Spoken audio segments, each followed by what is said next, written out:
তামিম সুভার কোমর ধরে তাকে নিজের উপরে নিয়ে নেয়। কি করছেন তামিম? তোমাকে আর একটু দোষে ভাসাচ্ছি। কুত্তা বিলাই বান্দর। I am your personal dog baby. ছি Tamim. I love you Pori. I hate you. Tamim খুব শক্ত করে সুভার কোমর ধরে রাখে, তাকে নড়াচড়া করার মতো স্পেস দেয় না। সুভা প্রথমে অনেক নড়াচড়া করে, তারপর শান্ত হয়ে তামিমের বুকেই শুয়ে যায়। তারপর সুভা প্রথমে অনেক নড়াচড়া করে, তারপর শান্ত হয়ে তামিমের বুকেই শুয়ে পড়ে। তামিমও গভীর ঘুমে আচ্ছন্ন হয়ে যায়। সকালবেলা তামিম এক দৃষ্টিতে তাকিয়ে থাকে সুভার দিকে, তারপর সুভার কপালে চুমু দেয়। একটা মানুষ তার বউকে কতটা কুনজরে দেখতে পারে এটা নিজেকে না দেখলে বুঝতামই না। তাই বলি মুখে পিম্পল কেন বের হচ্ছে? সুভা ড্যাব ড্যাব করে তাকিয়ে থাকে তামিমের দিকে।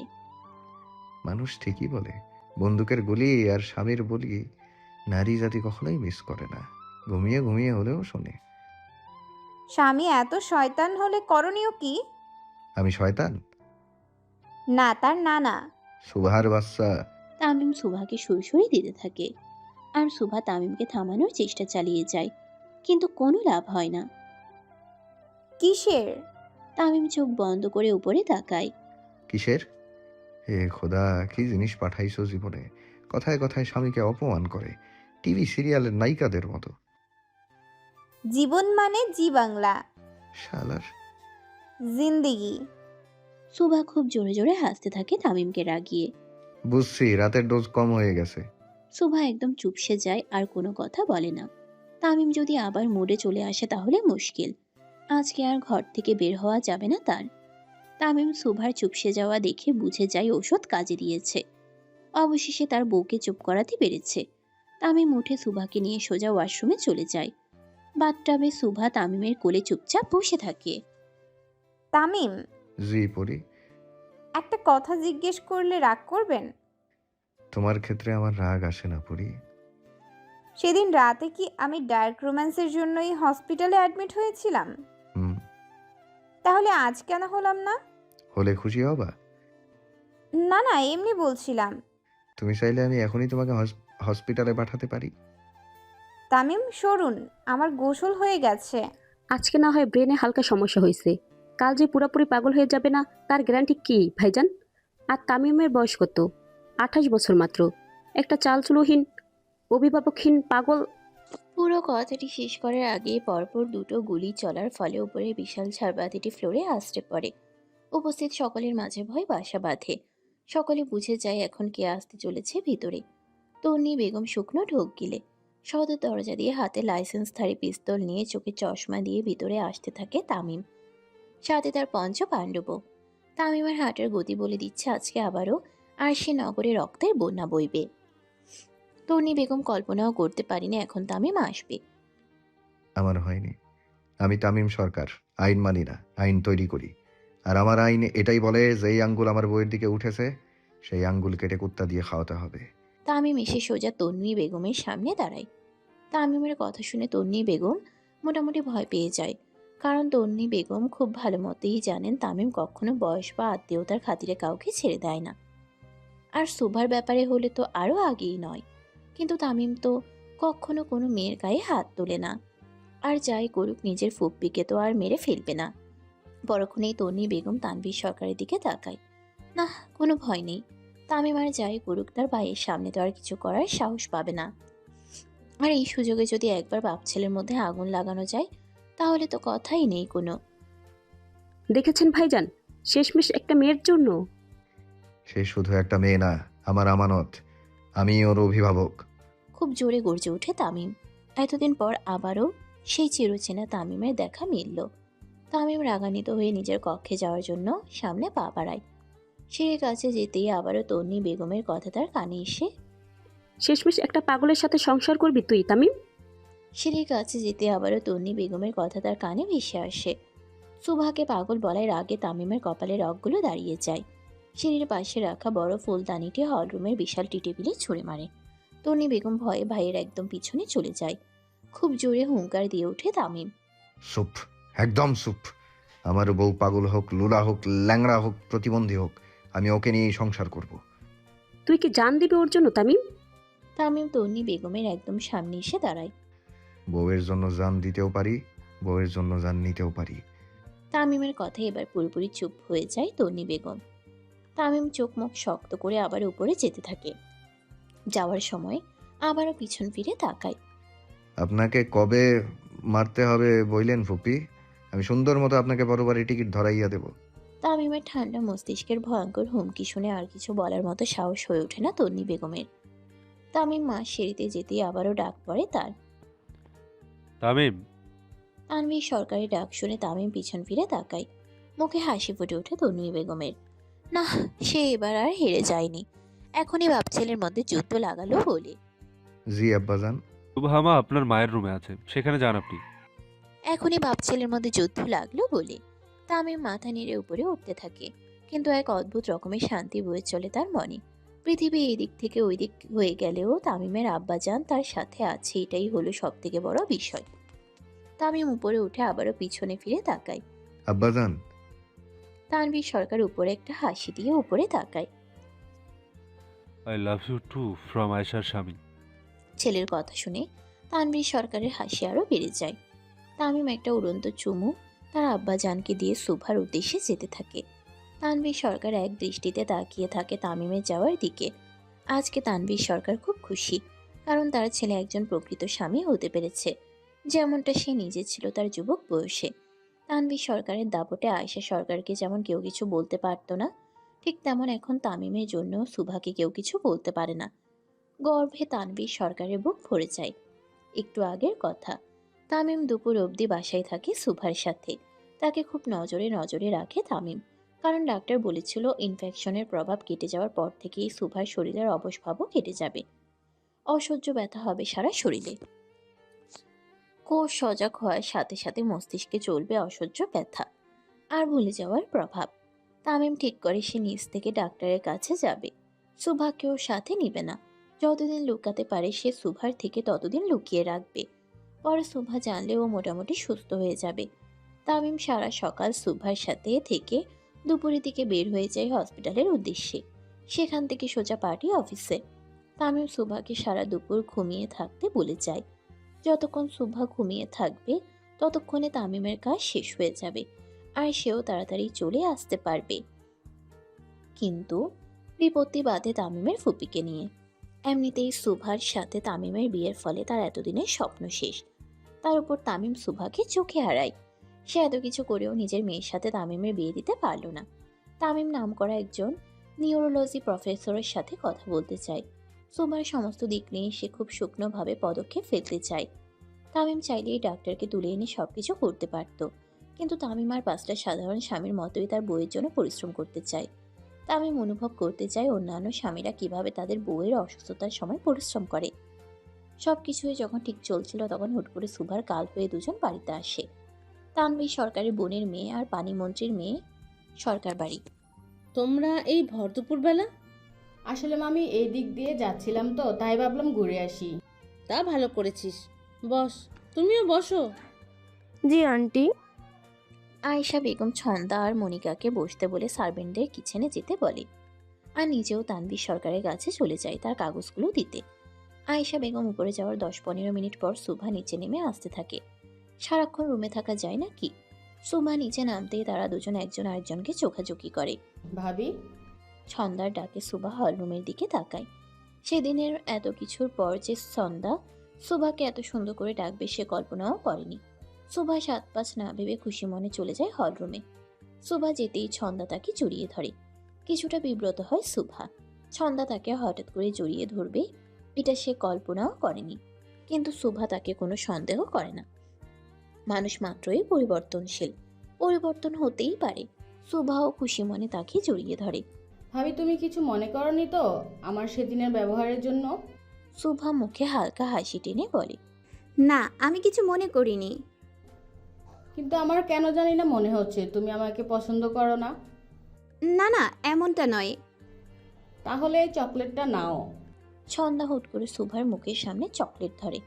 সুভা কিছু বলতে যাবে তার আগেই পুরো চকলেটটি সুভার মুখের ভিতরে ঢুকিয়ে দেয়। সুভা খানিকটা অবাক হয়, এভাবে হুট করে চকলেট দিয়ে কেউ সরি বলে? তারপরেও মনে কিছু সন্দেহ রাখে না। এক একজনের পার্সোনালিটি এক এক রকম, তাই সবাইকে নিজের সাথে গুলিয়ে ফেলা ঠিক হবে না। ভাবি পরিচয় করিয়ে দিই, ও আমার ফ্রেন্ড মনিকা। মনিকা নিচ থেকে এসে সুভার সাথে হাত মেলায়। সুভাও খুশি মনে তার সাথে হাত মেলায়। কিছুক্ষণ পর সুভা অনুভব করে তার মাথা কেমন যেন করছে, ঠিক বলতে পারছে না সে। পরক্ষণেই মনিকা জেদ ধরে সুভার হাতে চা খাবে।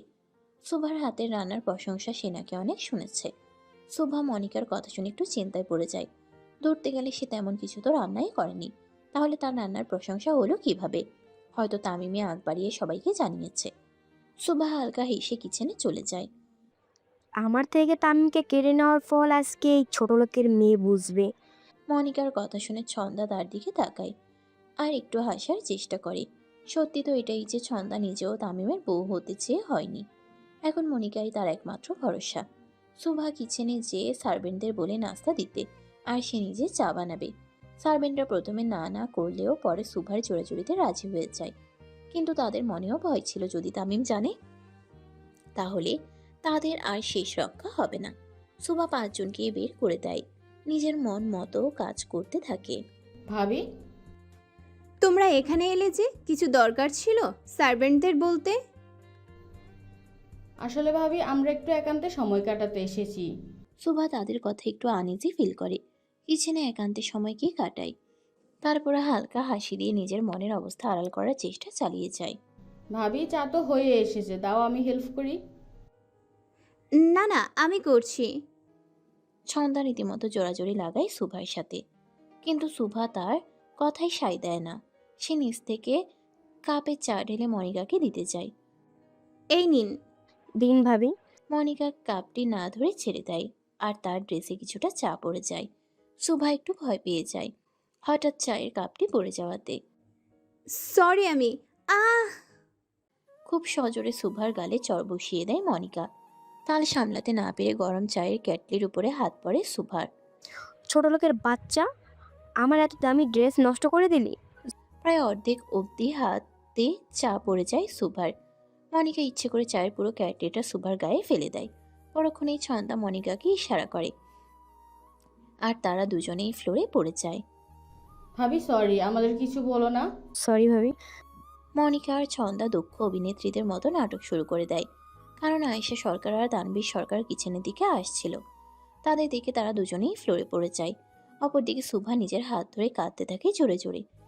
কি হয়েছে? এসব কি শুভামা? আয়েশা বেগম তাড়াতাড়ি করে সুভার কাছে চলে যায়। মনিকা আর ছন্দাকে তেমন একটা পাত্তা দেয় না উনি। আয়েশা বেগম তাড়াতাড়ি করে সুভার হাত পানিতে ধরে। সুভা প্রচুর কাঁদতে থাকে। সার্ভেন্টরা বরফ এনে দেয়। আয়েশা বেগম সুভার হাতে বরফ ধরে, তাও জলা কিছুতেই কমে না। অন্যদিকে মনিকা আর ছন্দার নাটকও থামে না। তারা পুরো বাড়িতে জানিয়ে দেয় যে সুভার আগের বয়সে তাদের ধাক্কা দিয়ে ফেলে দিয়েছে, আর নিজের হাতেও গরম চা ইচ্ছে করে ফেলেছে। তাদের ভাষ্যমতে সুভা পুরোপুরি নিজের উপরে নিয়ন্ত্রণ হারিয়ে ফেলেছে। আয়েশা বেগম তাদের তেমন একটা পাত্তা না দিয়ে সুভাকে নিয়ে রুমে চলে যায়, আর তারা দুজন নিচেই নিজেদের নাটক চালিয়ে যায় তানভীর সরকারের সামনে। তাদের এই নাটক আরও জমজমাট করতে তালে তাল মেলাতে হাজির হয় তন্নি বেগম। বর্তমান তামিম সোজা তার মায়ের কক্ষের সামনে গিয়ে দরজায় কড়া নাড়ে। যেহেতু তার মায়ের ঘরে অনুমতি ছাড়া প্রবেশ করা উচিত হবে না তার, তামিম কখনোই তার মা বাবার কক্ষে অনুমতি ব্যতীত প্রবেশ করেনি। 2-3 বার কড়া নাড়তেই ভিতর থেকে আয়েশা বেগম তামিমকে আসতে বলে। তামিম এক আকাশ পরিমাণ সংশয় মনে নিয়ে ভিতরে প্রবেশ করে। তামিমের জন্য সব থেকে কষ্টের দিক হলো সুভার চোখে পানি। তামিম একদমই সহ্য করতে পারে না সুভা কাঁদবে কোনো কিছুর জন্য। তামিম ভেতরে ঢুকতেই তার বুকটা ভারী হয়ে আসে। আয়েশা বেগম ইশারা করে চুপ থাকতে বলে তামিমকে। সুভা ঘুমিয়ে মাত্র কিছুক্ষণ হয়েছে, একটু ঘুমালে হাতের জ্বালাও কমবে। তামিম এসে সোজা ফ্লোরে সুভার মুখ বরাবর বসে। খুব কেঁদেছে হয়তো সে, মুখ কেমন ফোলা ফোলা হয়ে গেছে। চুল দিয়ে হালকা মুখ ঢাকা। তামিম চুলগুলো সরাতেই সুভার গালে থাপ্পড়ের দাগ চোখে পড়ে তার।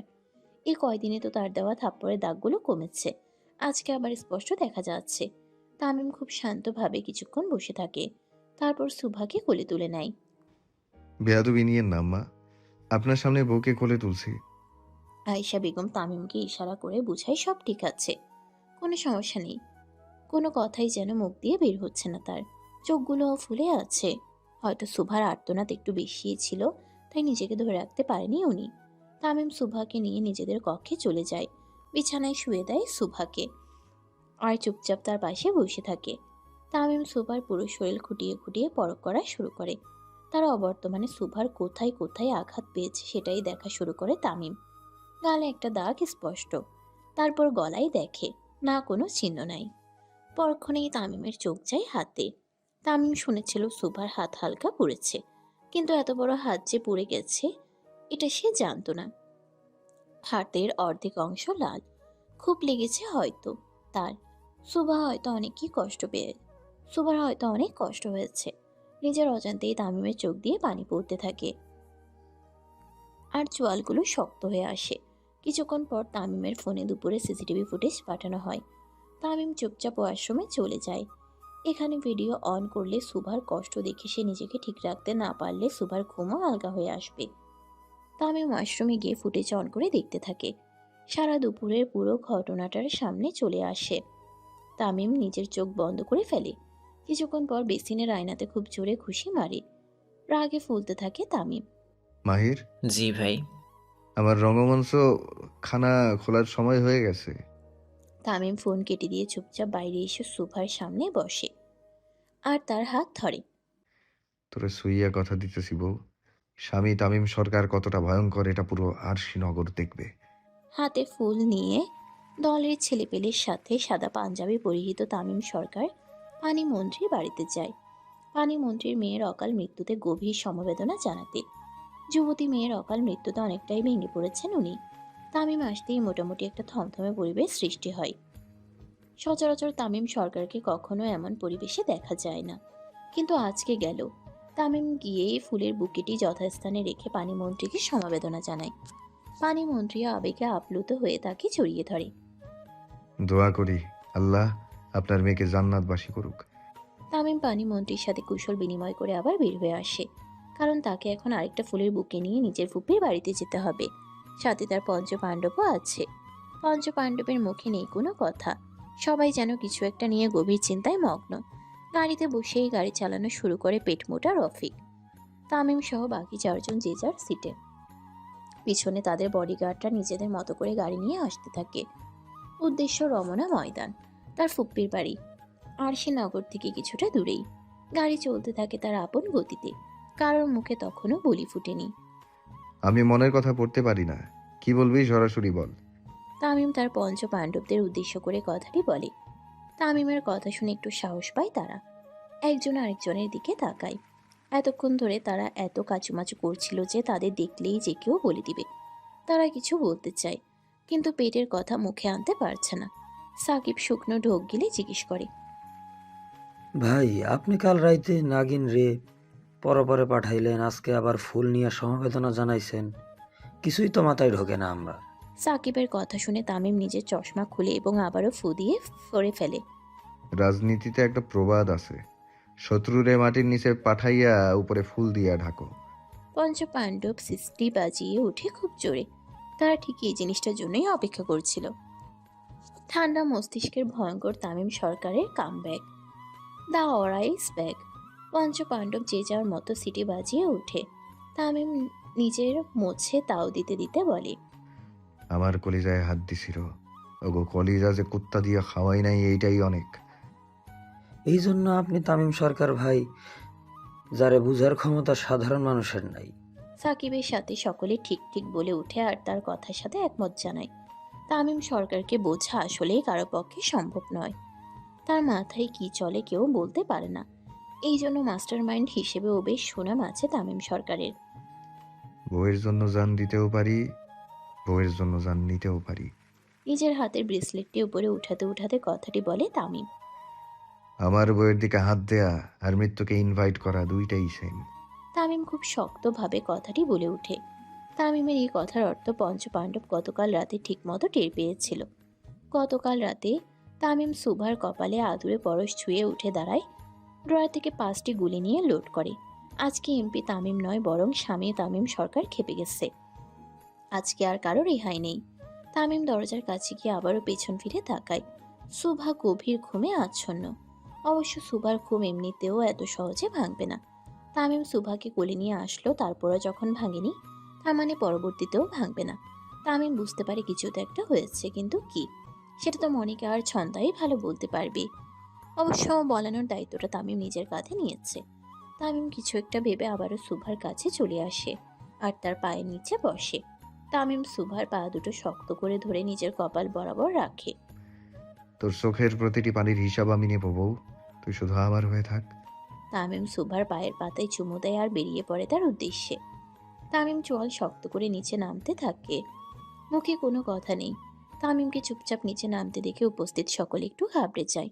হয়তো তামিম এক্ষুনি এক এক করে সকলের গেম বাজাবে, কিন্তু না, সবাইকে অবাক করে দিয়ে তামিম চুপচাপ বেরিয়ে পড়ে। তানভীর সরকারও ঠিক বুঝতে পারে না তামিমের মনের অনুভূতি। সুভার সাথে এত কিছু হয়ে গেল আর তামিম কাউকে কিছু বলল না। বিষয়টি কেমন যেন অষ্টম আশ্চর্যের মতো। তামিমকে চুপচাপ বেরিয়ে যেতে দেখে তন্নি বেগম বুঝতে পারে তামিমের মন ঠিক নেই, আর পাগল বউ নিয়ে হয়তো সে খুবই হতাশ। দেখছেন ভাইজান, তামিম কিভাবে চুপচাপ বেরিয়ে গেল? ওর মুখ দেখছেন? তানভীর সরকার তন্নি বেগমকে কিছু না বলে চুপচাপ তাকিয়ে থাকে দরজার দিকে। মনিকা আর ছন্দাও খুব খুশি হয়, তাদের প্ল্যান সাকসেসফুল। তারাও তন্নি বেগমের সাথে তালে তাল মেলাতে থাকে। শুভা ভাবি এভাবে আমাদের মারবে বুঝতে পারিনি মা। ওই মেয়ের তো মাথা খারাপ। আল্লাহ জানে পালিয়ে গিয়ে কত কি করছে, কতজনের সাথে রাত। পুরো কথাটি শেষ করার আগে তন্নি বেগমের গাল বরাবর খুব জোরে চড় পড়ে। হঠাৎ চড় পড়ায় বেশ থমথমে পরিবেশ সৃষ্টি হয় হলরুমে। আয়শা তুই? আমি আয়েশা সরকার, তোর চাচাতো ভাইয়ের একমাত্র বউ। গালে হাত দিয়ে থতমত খেয়ে যায় তন্নি বেগম। শেষে কিনা আয়েশা বেগম তার গালে হাত দিল। একটা রাস্তার মেয়ের। চুপ! থাপ্পড় খাইয়া নিজের থোবরার নকশার পরিবর্তন না করতে চাইলে বিসমিল্লাহ বলে বের হ আমার বাড়ি থেকে। তুই আমাকে বের হতে বললি? কানে কি কম শুনতে পাস? তোরেই বলছি, যা বের হ। ভাইজান দেখছেন? তোর ভাই কি দেখবো রে? আমি কি ভয় পাই তাকে? ভুলে যাস না আমি আয়েশা সরকার, তোর ভাইয়ের মতো কুখ্যাত লোককে সোজা করে ছাড়ছি। আর তুই কোন ক্ষেতের মূলা? বেশি তেরিমেরি করবি তো মা মাইয়া দুইটারে ধৈরাই চুল কাইটটা পুরো আরশিনগরে ঘোরাবো। আয়েশা সরকারের কথা শুনে আগে ফুলতে থাকে তন্নি বেগম। তিনি খুব ভালো মতোই জানেন আয়েশা সরকার কি জিনিস।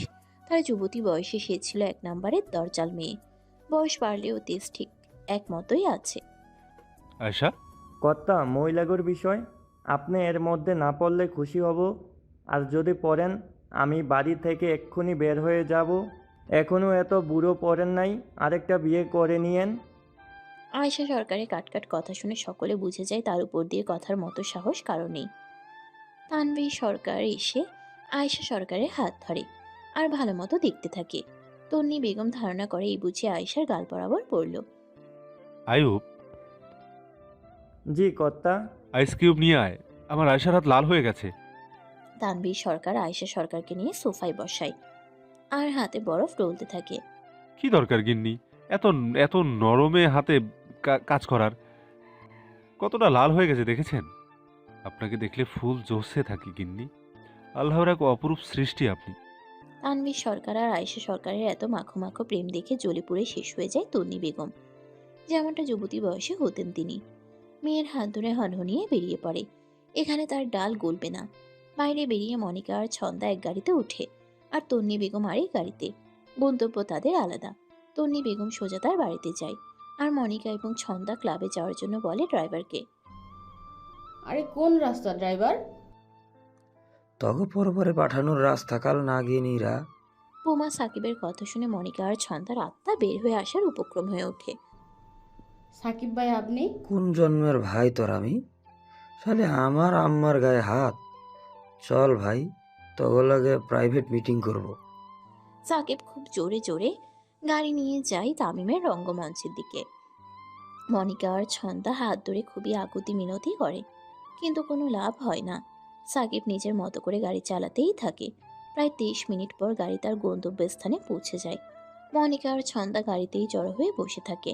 সাকিব কালা মানিককে ফোন দিয়ে আসতে বলে, কারণ মাথা গরম হয়ে গেলে এখনই সাকিব বোম দিয়ে উড়িয়ে দেবে। কিন্তু তামিম তো এত সহজ মৃত্যু তাদের দিবে না। মানিক সেই গাড়ির দরজা খুলে দাঁড়ায়। আহো কাল নাগিনী রাহো, তোমাকে আব্বা ভিতরে অপেক্ষা করতেছি, তোমাকে চাঁদের দেশে পাঠাইবো। মানিক মনিকা আর ছন্দা হাত জোর করে মাফ চাইতে থাকে, কিন্তু কোনো লাভ হয় না, কারণ তামিম মাফ না করলে আর কারো স্বার্থ নেই তাদের মাফ করার। কালা মানিক মনিকার চুল ধরে টানতে টানতে নিয়ে যায় রঙ্গমঞ্চের ভিতরে, আর সাবিক ছন্দার হাত ধরে। রঙ্গমঞ্চের ঠিক মাঝ বরাবর একটা বিশাল ড্রাম রাখা, তাতে গরম চা রাখা আছে, দুজন মানুষের সাউজের ড্রাম। আর চাগুলো এতটাই গরম যে হাত দিলেই ঝলসে পড়বে। অবশ্য শুধু যে চা রাখা ড্রাম ভর্তি সেটাও নয়, তাতে এসিডও মিক্স করা হয়েছে। পানির গরমে পুরো রুমটি ঝালালো গরম হয়ে গেছে। পাশেই চেয়ার নিয়ে তামিম বসা। সাকিব আর মানিক তাদের দুজনকে এনে সোজা তামিম পায়ের নিচে ফেলে দেয়। তামিম উঠে দাঁড়ায়, তার পঞ্চ পাণ্ডবও তামিমের পিছনে দাঁড়িয়ে পড়ে। তামিম ভাই। ছন্দা খুব বিনয়ের সাথে ডাকে তামিমকে। তামিম ভ্রু কুচকে তাকায় ছন্দার দিকে। তোর জন্য খুব কষ্ট হচ্ছে রে। ভাইয়ের হাতে বোনের মৃত্যু, বিষয়টা আসলেই কষ্টের। তামিমের কথা শুনে ছন্দা ভয়ে থরথর করে কাঁপতে থাকে। তো বল, তোদের কল্পনা একটু শুনি। ভাইয়া। জলদি বল। খুব জোরে ধমকিয়ে ওঠে তামিম। শুভ ভাবিকে পুরোপুরি পাগল বানানো। হুম, আর ওর মুখে কি দিয়েছিলি? Suicidal attempts, drugs. তামিম খুব শান্ত ভঙ্গিতে তাকিয়ে থাকে তাদের দিকে। সুবা যেন নিজেই নিজের জীবন নিয়ে নেয়, সেটার জন্য তাকে এমন পদার্থ চকলেটের সাথে মিশে খাওয়ালো। তামিমের নীরবতা বলে দিচ্ছে কিছু একটা হতে যাচ্ছে, ভয়ঙ্কর কিছু। কথায় আছে না, ঝড় আসার আগে পরিবেশ কেমন ঠান্ডা নীরব হয়ে যায়, ঠিক তেমনই। তামিম নিজের ঘাড়ের রগ বাঁকিয়ে সোজা করে চোখের চশমা পরে ফেলে। মাহির, ভাই। সাহাবাতি দে। মাহির তামিমের হাতে চাপাতি দিয়ে দেয় আর পিছনে দাঁড়িয়ে পড়ে। তামিম সরকার কখনো মহিলাদের গায়ে হাত তোলে না, কিন্তু কোনো মহিলা যদি আমার ব্যক্তিগত মহিলার গায়ে ওঠে, তারেও ছাড়ে না। তামিম ইশারা করে তার পঞ্চ পাণ্ডবদের। তামিমের ইশারা অনুযায়ী পঞ্চ পাণ্ডব তাদের দুজনের হাত শক্ত করে ধরে মাটিতে। তামিম চাপাতি নিয়ে মনিকার সামনে দাঁড়ায়। কোন হাত দিয়ে আমার বউয়ের গালে মারছিলি? ভাই ডান হাত ছিল। মাহির মনিকার ডান হাত ধরে ইশারা করে। তামিম মনিকার ডান হাত বরাবর দাঁড়ায়। ভাবতাছি তোর হাতের চামড়া দিয়ে আমার বউয়ের জন্য জুতা বানাবো, বেশ ভালোই চামড়া লাগবে আমার। তামিমের কথা শুনে মনিকার প্রাণ যায় যে অবস্থা। তামিম সরকার ভয়ঙ্কর, কিন্তু স্বামী তামিম সরকার যে এতটা ভয়ঙ্কর সেটা জানা ছিল না।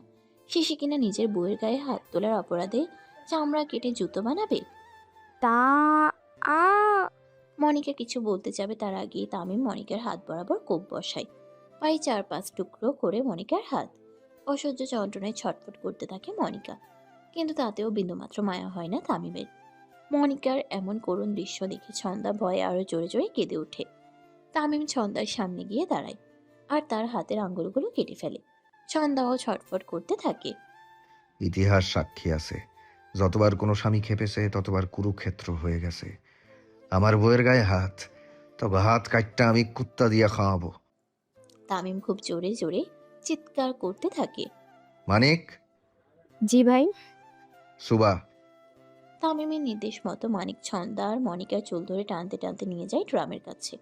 রফিক আর মাহির মানিকের সাথে মিলে তাদের দুজনকে ফুটন্ত গরম চায়ে তাদের ফেলে দেয়। পুরোপুরি ঝলসে যায় তাদের শরীর। তামিম খুব শান্তভাবে তাকিয়ে থাকে সেদিকে, যেন খুব তৃপ্তি পেল সে।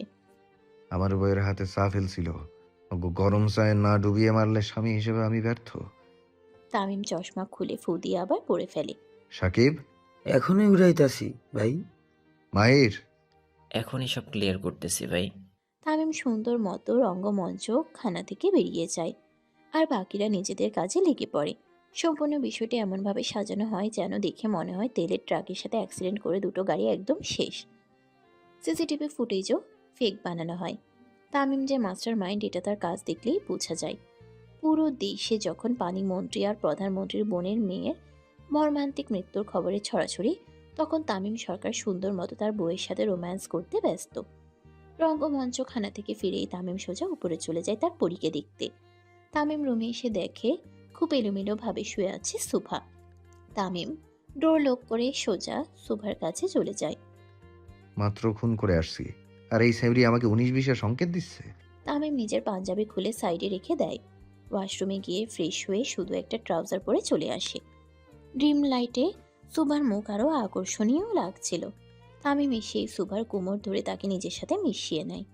ঘুমের ঘোরেই সুবা তামিমকে শক্ত করে জড়িয়ে ধরে। তোকে আমি খুব ভালোবাসি সকাল, খুব ভালোবাসি তোকে।